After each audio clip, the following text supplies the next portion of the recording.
आपका स्वागत है न्यू वर्ल्ड वॉइस चैनल पे। आज मैं आपको एक्सप्लेन करूंगी सर्वाइवल मूवी कैंडी ग्रेड जो 2020 में आई थी।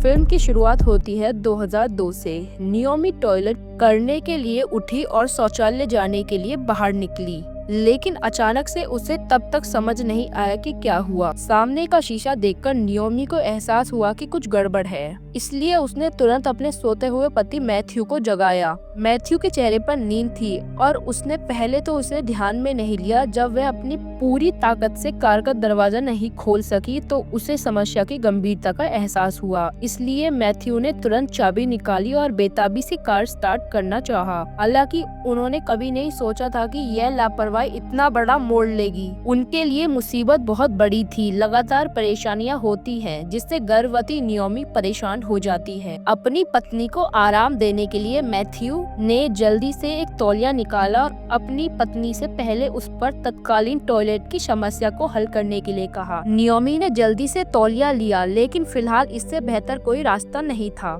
तभी उन्हें ट्रंक से कुछ खाना मिला। अपनी पत्नी को शांत देखकर और भोजन का आनंद लेते हुए उसने आखिरकार राहत की सांस ली और कार के चारों दरवाजे चेक किए, लेकिन यह देखकर निराश हुआ कि उनमें से कोई भी काम नहीं कर रहा था। ठीक उसी समय जब नियोमी ने अपने बैग में रखे मोबाइल फोन के बारे में सोचा, लेकिन जब उसने खुशी से उसे बाहर निकाला तो उसकी जगह निराशा ने ले ली। वह जिस स्थान पर थे वह बहुत ही दूर था और इस समय मोबाइल फोन को बिल्कुल भी सिग्नल नहीं मिल पा रहा था। मैथ्यू ने खिड़की तोड़कर बाहर जाने का प्रस्ताव रखा। उन्हें निर्णय लेने से पहले इंतजार करना चाहिए। हो सकता है कि अगले दिन कोई वहां से गुजरे, लेकिन उन्हें आश्चर्य हुआ। उस रात भारी बर्फबारी हुई और सड़क के किनारे लगे साइन बोर्ड भी लगभग नष्ट हो गए। यह जोड़ा न केवल राहगीरी का इंतजार करने में असफल रहे, बल्कि इसलिए भी भागने का सबसे अच्छा मौका खो गए। वह दोनों एक बंद वातावरण में थे। वह दोनों बेहद बदसूरत लग रहे थे, लेकिन वह केवल अस्थिर रूप से बच सके।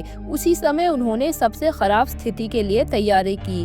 उन्होंने भोजन की थोड़ी थोड़ी मात्रा को छोटे भागों में विभाजित किया। पानी को गर्म रखने के लिए केवल बाहों में ही रखा जा सकता है, अन्यथा यह किसी भी समय बर्फ में जम जाएगा, जो पहले से ही जीवन को कठिन बनाता है। माहौल और भी खराब हो गया, इसलिए मैथ्यू एक बार में केवल एक घूंट ही पानी पीता है। कि पत्नी पानी पीती है तो उसे विरुद्ध रूप से शांत रहने के लिए कहता है। मैथ्यू समय गुजरने के लिए सोना चाहता है, लेकिन जब वह उठने वाला था तो उसकी कोहनी गलती से पानी में टकरा जाती है, जिससे पानी की बोतल जमीन पर गिर गई और उसका अधिकांश भाग बिखर गया, जिससे मैथ्यू की मानसिकता रूपी तरह से नष्ट हो गई।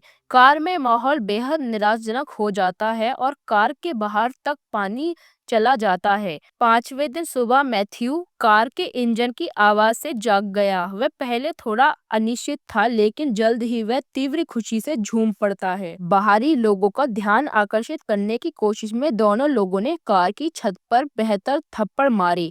हालांकि चाहे वे कितनी भी चिल्लाए और थप्पड़ मारे, ऐसा लग रहा था कि आवाज दब गई और बाहर बिल्कुल भी नहीं सुनाई दे रही थी। नियोमी इतनी चिंतित थी कि वह आगे बढ़ी और हॉर्न बजाने लगी, लेकिन वह भूल गई कि कार काफी समय पहले खराब हो गई थी। उसे उम्मीद थी कि इसके बाद दुख होगा। वह निराशा के आंसू नहीं रोक सकी, लेकिन फिर भी उन्होंने खिड़की तोड़ने और बाहर निकलने की हिम्मत नहीं की। नियोमी को नींद नहीं आ रही थी। वह अपने सेल फोन के साथ खेल रही थी। अचानक से उसने टूटा हुआ सेल फोन उठाया। यह जानकर दुख आश्चर्य हुआ कि सेल फोन वास्तव में अस्तित्व में था। नियोमी ने बिल्कुल भी संकोच नहीं किया और तुरंत अपने पिता का फोन नंबर डायल किया। हालांकि उसने तुरंत अपने पिता से मदद नहीं मांगी। इसके बजाय वह अपने पिता को इलाज के बारे में शिकायत करती रही। फोन अच्छा नहीं है। अपने पिता की विभिन्न अशुद्धियों के बारे में शिकायत करते हुए उसकी समय आदमी फोन की आवाज से जाग गया। यह देखकर कि उसकी पत्नी व्यवसाय के बारे में बात करने में धीमी थी, उसने उत्तर देना चाहा। घबराकर अपना फोन रख दिया। जैसे ही स्क्रीन पर अंधेरा हुआ, वो स्विच ऑफ होकर बंद हो गया। तुरंत फोन फेंक दिया और कुछ भी कहने से पहले अपना माथा हाथे से पटक लिया। हालांकि मैथ्यू का गुस्सा शांत था। गंभीर बूंद पर पहुंचने के बाद भी चरम स्थिति ने उसे खुद को शांत होने के लिए मजबूर कर दिया। थोड़ी देर के लिए कार में एकदम सन्नाटा छा गया और अगले दिन अचानक से इसी समय एक बर्फ हटाने वाला ट्रक अचानक बाहर से गुजरा। बिल्कुल पिछली बार की तरह दोनों उत्तेजित भागों के साथ मदद के लिए चिल्लाए, लेकिन अंत में उन्हें फिर भी कोई प्रक्रिया नहीं मिली। स्नोफ्लो ट्रक उनके पास से गुजरा और एक के बाद एक टक्कर मारी, जिससे मैथ्यू पहली बार अपना आपा खो बैठा।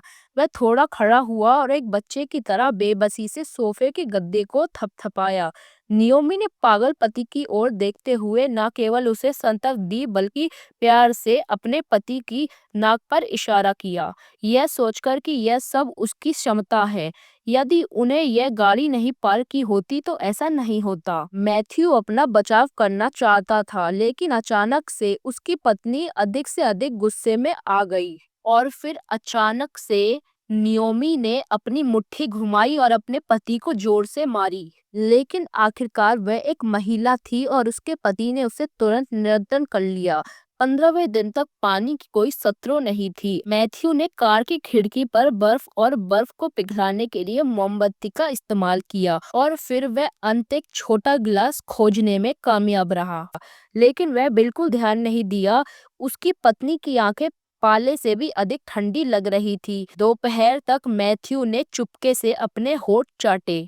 उसका पेट पहले से ही भूखा था, लेकिन फिर भी उसने भोजन का आखिरी टुकड़ा अपनी पत्नी को दिया। नियोमी ने अच्छे से खाया। कुर्सी हेडरेस्ट तुरंत सीट से अलग की। कार की खिड़की टूट गई, जिससे बहुत तेज आवाज हुई। जल्दी ही मैथ्यू आवाज सुनकर जाग गया, रोकने के लिए आगे बढ़ा। अचानक नियोमी ने अपने पति मैथ्यू पर तेज लोहे की रॉड तान दी।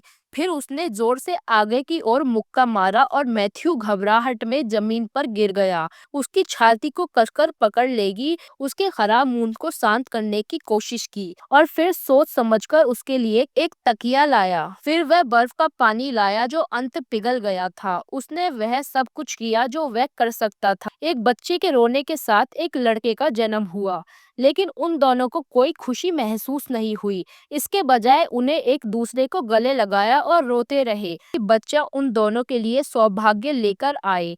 दंपति के बीच संबंध सहज हो गए। उन्होंने भोजन सबसे अच्छा स्वादिष्ट है, लेकिन वास्तव में वे पहले ही अपना सारा भोजन खा चुके थे और अपनी भूख को संतुष्ट करने के लिए खून खाने पर मजबूत हो गए। यहाँ तक कि बच्चा भी ठंड से चिल्ला रहा है, जोर जोर से रो रहा है।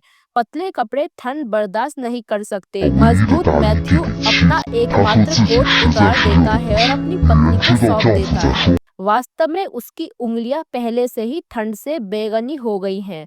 लंबे समय तक बर्फ गिरने के कारण आदमी कल के लिए बर्फ हटाने के बाद सो गया। अगले दिन नियोमी अचंभित होकर नींद से जाग गई। उसका मुंह पहले से ही सूखा हुआ था। वह चाहती थी कि उसका पति उसे एक गिलास पानी दे।